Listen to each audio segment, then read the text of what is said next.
You're listening to the Future Tech Podcast with Richard Jacobs. Future technologies such as artificial intelligence, stem cells, 3D printing, gene editing, Bitcoin, blockchain, the microbiome, quantum computing, virtual reality, and exploring space are much closer than you might think. In fact, many early versions of these technologies are in play right now, and the companies that are using these technologies are the focus of this podcast. My goal for you, the listener, is to learn from these podcasts. You may very well learn something that may change the course of your life for the better, steer you towards a new career, or give you insight into addressing a thorny medical problem. Remember, this podcast and its content is informational in nature only. No medical, tax, legal, financial, or psychological advice is being given. If you've enjoyed the podcast, please listen, subscribe, like, and tell your friends about it. Thank you.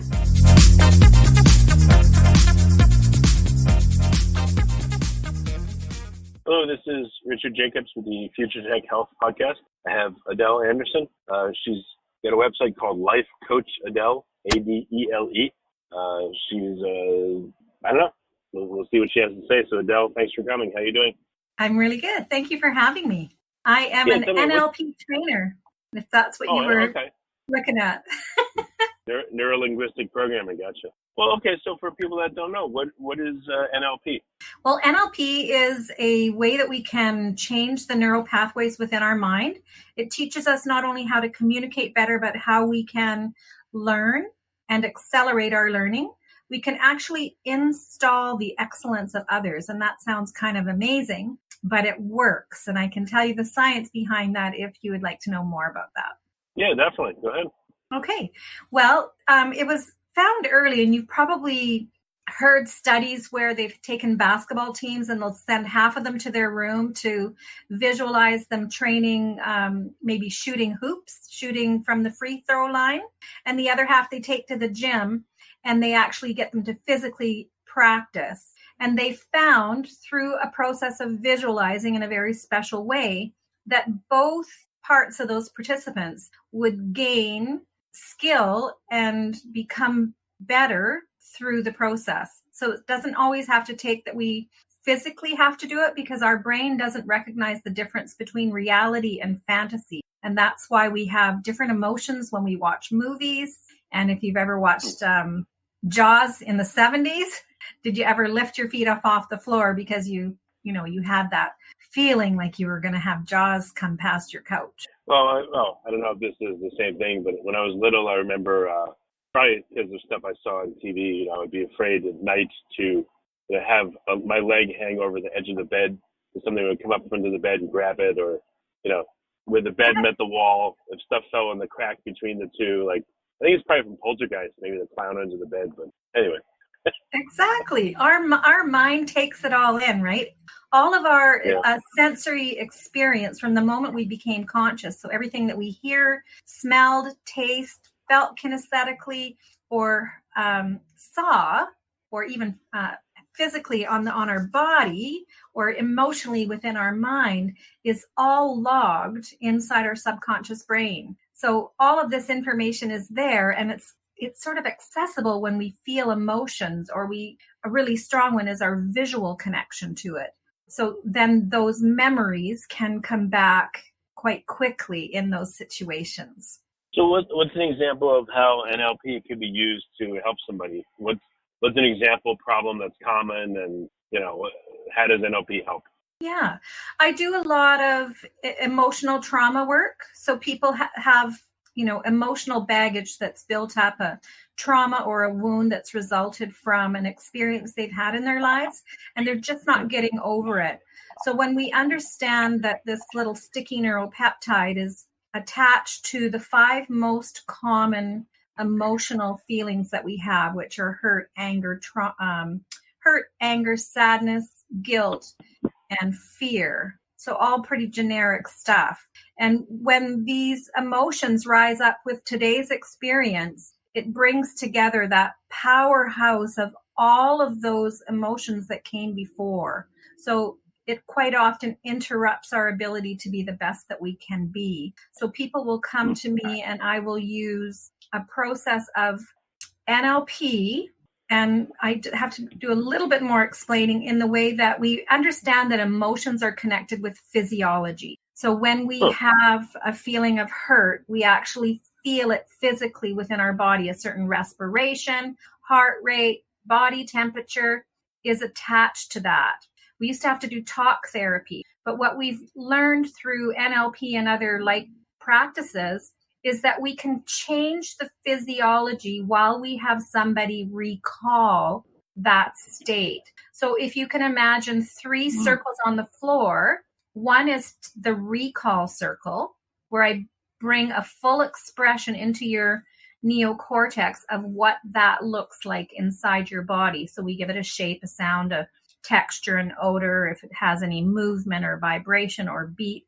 We really flush it out to bring that memory out of the subconscious mind and bring it into focus in the conscious mind. And then we can manipulate that. So just like we have... What's an example? Like what if you told me, I don't know, let's say I'm sad a lot and I don't know why, would you tell me, like, think about a time where something happened where you were really sad and I would start reacting to it physically, and then you'd coach me through minimizing that physical disturbance? Or like, what's a framework of what you do? That's the first part of it. So, you're in an imaginary circle on the floor, recalling that experience and fully feeling it and giving it physicality by giving it a shape, a color, a texture, and odor. So a sensory expression of what that feels like inside your body, even a location inside your body. And then I step you through another circle, imaginary circle, that's neutral, and then into a third circle, which is in front of a chart that I'm going to use to not only refocus your mind, but I'm going to give you a task to do at the same time, which is going to alter your physiology. So I'll explain it a little bit deeper. If you can imagine just a chart that has 3 words on it: red, blue, and green. And the chart has, just like you're reading a book, maybe 15 rows. But the trick is that each one of those words is mismatched with the color that they represent. So red might actually be written in green, and blue might be written in red, and red might be written in green. They alternate. Right. So you have about 70 of these. You read them like a book, and I want you to tell me the color, not the word, because that's a 2-step process in our brain.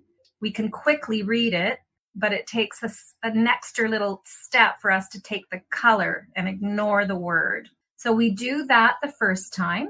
The second time, when the color is red, I ask you to put your right hand up. When the color is blue, I put your left hand up. And when the color is green, I ask you to clap. And we go through it one more time. And on the third time, we ask you to add the opposite leg. So if the right hand went up, the left leg would go out. The left hand goes up. For blue, the right leg goes out. And when it's green, you clap and you jump. So what this does is like doing a little bit of aerobics, but it completely focuses your mind on something else other than what we were doing a few minutes ago, recalling that sadness. And it increases your respiration because you're doing an activity. It increases your body temperature and your heart rate.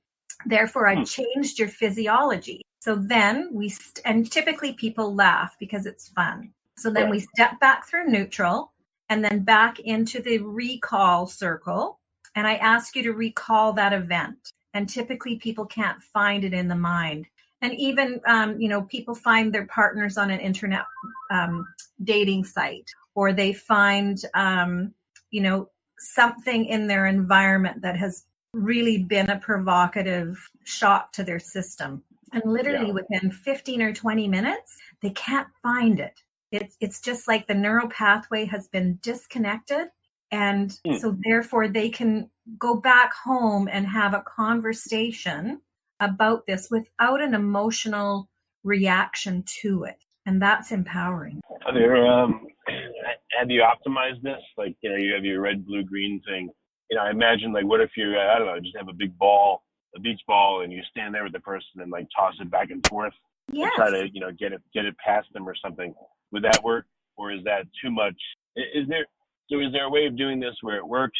Or is there a way of doing this where it's too much stimulation and the person it doesn't work to disconnect them from the bad feeling? It's just too much for them regardless? Well, I tell you, I've done it in different ways. I do use balls, like bouncing balls, and we can use, and this is for, like, I've worked with children as young as 5, and they can say colors. They don't necessarily read the words yet. I think the one boy was actually 4.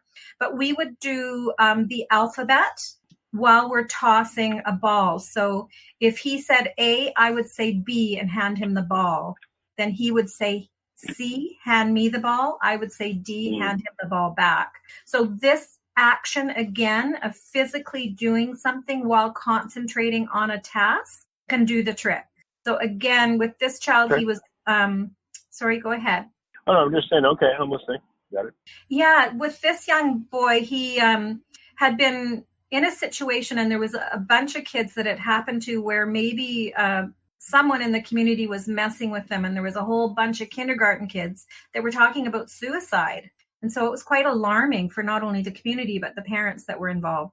And this one boy, he was really acting out. His personality had changed, or his disposition has changed. He was quite, self-harm, hitting himself on the head, hitting his parents, jumping, when he was in my office, jumping from chair to chair. He was just really feeling out of control with himself. And we ran these games, and literally he completely restored. And I've heard this from so many clients. It feels like you have a central nervous system reset. He became this calm little person on the floor, just cross-legged, petting my little dog. And this has been well over a year now. I know the parents and I know the child, and it has stayed. It's not a temporary fix. It seems to be a fix that stays within that person's mind. Okay. Yeah, so it's kind of cool. You've probably heard of other games where they're doing them in schools now, and they are using bouncing balls, and they'll do a little routine. So similar to learning a type of aerobics. And, you can maybe say, well, it's a combination of NLP and EFT, where they're physically feeling a ball bounce and being caught. They'll do some clapping.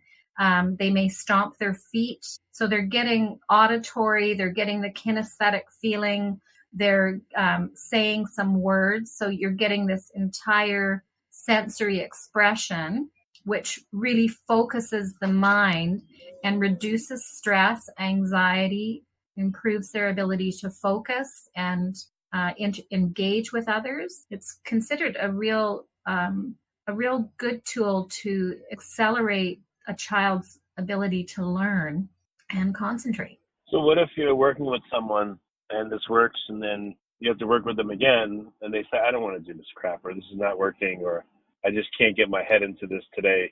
If people are going to do this on their own, or if you're going to do it repeatedly, I would figure you have to change it up. So there's got to be some way at some point to get someone so engaged that no matter how down in the dumps they are or resistant, that they still engage. Completely. I get that. And with younger children, you have to be more, engaging. An adult who's already experienced it knows the benefits, but a child has a shorter attention span. So definitely we have to switch it up. And I've even worked with a woman who had been to she had fallen down a set of stairs and had constant twitching on the left side of her face. And she'd been to every neurosurgeon in anything in the medical end to help her, and nothing would other than Botox. And this particular game would stop the twitching on her face. It wasn't permanent, but I was really amazed with the amount of relief that she got through this process of focus. But, NLP has hundreds of ways that we can engage with the mind and move or rewire those neural pathways that are interrupting our ability to be happy, to move forward in life, to just, reduce stress. Whatever it is that you're coming for, there's definitely an option within that can, help you in your trouble. Okay. So I don't know, when you interact with clients, I know it depends on their situation, but I don't know, what are some of your favorite techniques? NLP sounds like, the predominant one. Are there any other great techniques to help people, and how is that paired with certain problems that they'll have? Yeah, if it's emotional baggage, like if it's, a trauma from the past that you're not being able to release. And a lot of people don't want to talk about it, and they actually don't have to in this therapy. Like my background is in natural medicine, where we actually go back and do a lot of, I hold the space and hear people's stories. But with NLP, you can really do that within the mind, and you don't have to necessarily verbalize it to someone else if it's too difficult. So I love to do timeline, for example. So within your mind, if I asked you to close your eyes and then ask yourself, in which direction is my future? And you will get an understanding. If it's some people, it's in front of them. Some people, it's above them. Some people, it's to their right. So everyone's individual. Then I ask the second question, in which direction is your past? And again, the person will be able to indicate in which direction that is. And then within our mind, we have this visual representation, directional representation of where the past and the future is. And then we ask permission for both the conscious and the subconscious mind if they're ready to release these emotions. And when we get the nod for that, what we can do is do a visualization where I put you into a light state of meditation, do a little bit of a hypnotic induction. And then within the mind, I ask your subconscious brain to source the earliest experience in your life that holds this emotion. And then we ask you to visualize yourself rising above this timeline and floating back in time to locate that. And we look at it from 3 points of view. We look at the experience the first time from the post-experience point of view. So looking down and forward at the event, you've already come through the event, you've safely exited the other side, or at least you are a survivor. And from there, we move above the event. Because we are visualizing it, depending on how painful this is, we could make the vision smaller. We could change it to black and white. We can manipulate that experience in a way that makes it less frightening for someone.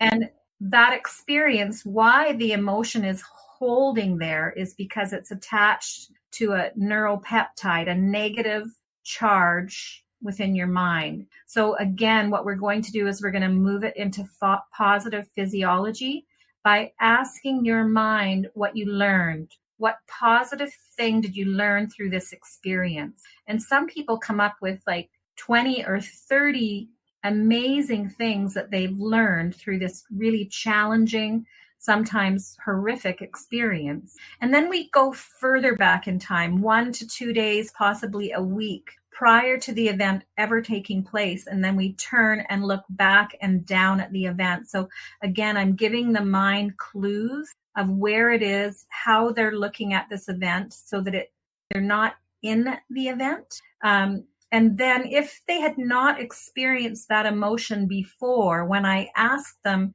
if the emotion exists in this experience, they shouldn't be able to find it because the experience logically hasn't taken place yet, right? So we're manipulating the mind. And then if the answer is that they cannot feel the emotion, then we can travel forward in time, passing over that event, gathering up all of those resources that we've identified as positive takeaways, and then moving back towards the future again. And again, we stop at all of these events on our path back to today, and we do the same process, starting with the post event on above the current or above the event that you're wanting to look at, and then pre-event. And by doing this, we're able to release that negative experience and give them a lot of very important life skills that they take forward with them today. And then we can even go further and we can take them beyond today. We can take them 3 months, 6 months, 1 year into the future with all of the knowledge that they already have And as that future person, to visualize what their life looks like then with these new skills, with all the things that they've learned. And then visually, we have them turn around and make contact with their person today, their younger person or the person who's currently there. And again, this is all done within the imagination. But as we discussed earlier with movies, our mind doesn't recognize the difference. So it takes everything at face value. So then that person can then talk to their younger self at any one of these points and take their hand and lead them forward, giving themselves their own support, giving themselves their future resources today. It's quite phenomenal what we see in change in people. Where you can have somebody who comes in quite traumatized in your office and they leave feeling relaxed and empowered. Yeah, it's great. Yeah, it's weird. I was thinking, like, what if you made someone's trauma into like a mini graphic novel? You had someone draw it up for them and show them. I wonder what that effect it would have. I imagine like the cartoon balloons and the characters and all that. I don't know if it'd be good or bad. It just came into my mind as you were speaking. Yeah, well, that is a tool that you can take a trauma like that and you can speed it up so that their voices sound like you've been with a helium balloon, or, you can put great big funny clown shoes on them, or, a funny hat, or relate it to an experience that's fun. We can change colors. So if people see stress as black or gray, we can have them infuse that with yellow or pink or whatever their favorite color is. So we can manipulate how our memories work. And truthfully, science says every time we open a memory, it is changed and altered in some way. So, you can see how that can take you down the garden path, or it can take you down the rabbit hole. Have you ever tried to, have someone experience, so memories that are really, really painful? Have you ever had someone try to experience parts of a memory, just the beginning few seconds, or maybe just the resolution, and does that have any effect on the memory? But they don't want to access the whole thing. Yeah. What we do for really painful memories is disassociation. So imagine watching yourself on a television set, or imagine going into a movie theater and watching a movie of yourself going through that. And if it's too painful, then you can go up into the projector room and know that there is a glass window between you and that you have controls of the volume and the blurriness, or all of those things are within your control. So we can even have you in the projection booth watching yourself sit in the theater, watching that person watch yourself on the movie. So depending on how painful it is, we can use these points of disassociation to create that less real, less painful effect within the body. Okay. Yeah. Are there any type of experiences or people that just for some reason it's very difficult for this to work for them? Well, as with most things, they have to come through the door. So They have to have reached that point in their lives where they're like, I don't want to do this anymore. And, I've had 2 calls in the last 2 days where they're just like, shred me open. And I was like, this doesn't have to be painful. And so I think a lot of people have that fear that if I take this on, I'm already in so much pain and this is just going to cause me more. And I really feel that stops a lot of people from finding the help that they need, where this is a very kind, safe environment where you will feel nurtured and cared for, at least in my office.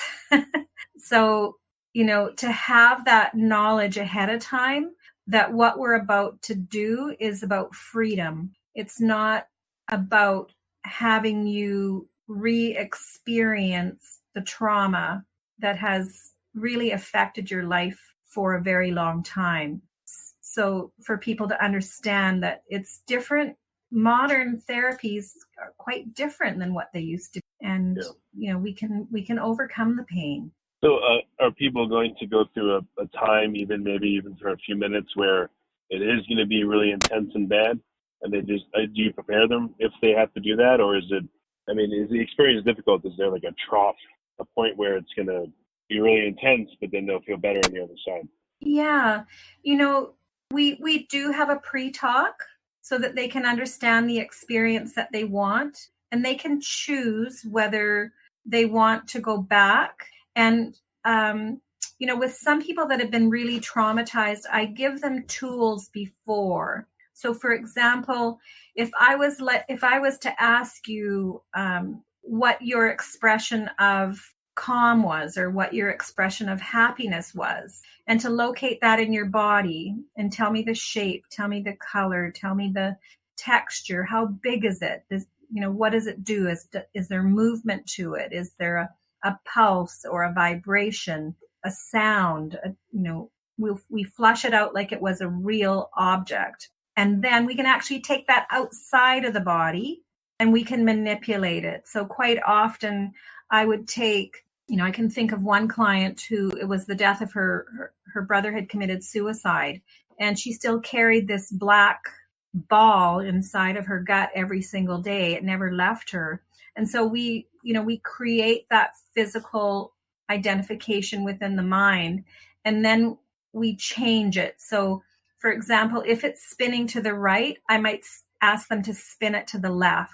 If it's feeling like it's going to drop, I'll ask them to throw it in the air. And quite often I have them throw it up very high in the atmosphere. So it's a meditation where you see it moving up through the blue sky, through the white clouds, over the tree-topped mountains, feeling the wind moving through the atmosphere, passing above plains, moving outside of our atmosphere, past the moon, circling the moon, and then finding its way back like a feather, flowing back and forth, finding its way home. And then we bring that vision back and it lands in their hand. And then I ask them, what does it look like now? And it continually changes with each one of those. That it might take us a dozen efforts to move this energy, but I can tell you I've done it so many times that it always ends up as bright white love, light and love. And then we take that and we put it back into the body so that we have altered it forever. So they can take the love that they had in this situation and hold that space within their body, but not the pain of having somebody, tragically take their own life. Okay. Yeah. Makes sense. Yeah. So what's how can people engage with you? I mean, do they have to be local? Can they engage with you over Skype or phone, or how do you work? I use Zoom. I do have Skype, but I find Zoom has the capacity for me to record the session. We can both see ourselves on the screen. I can send charts if that's what it is. With a young person I'm working with right now who really struggles with high anxiety and has been diagnosed with ADHD. And we had a fabulous first session last week. And so I asked his mother to pick up certain props. Like I did ask her to pick up 3 balls, 1 red, 1 green, and 1 blue ball. I email PDFs of the charts that I want to use. But for the most part, for children, they are already in a different brainwave from us, and they spend more time in their subconscious brain than we do. So we use metaphors, story to really engage with them. Having them understand a concept by relating it to something they already know. So I may study the movies that they like or the video games that they like to play. Who are the characters within those movies and video games that they admire, and what are those traits? So then I can use those within a metaphor. And it doesn't really matter if they're in my office or not. We're having a very engaging one-on-one conversation that it works really well. Okay. And again, what's the best way for them to get in touch? Well, my email is yes@lifecoachadele.com. They can see all my information on lifecoachadele.com. I do lots of live events on Facebook. So I Am Your Destiny Coach will get you to my Facebook page. For business people, Adele Anderson is my LinkedIn profile. So there's lots of ways for people to reach me. And then probably on your info, I may have that as a link for them. Well, very good. Well, Adele, thank you for coming on the podcast. I appreciate it. I really appreciate the opportunity, Richard. It's fabulous.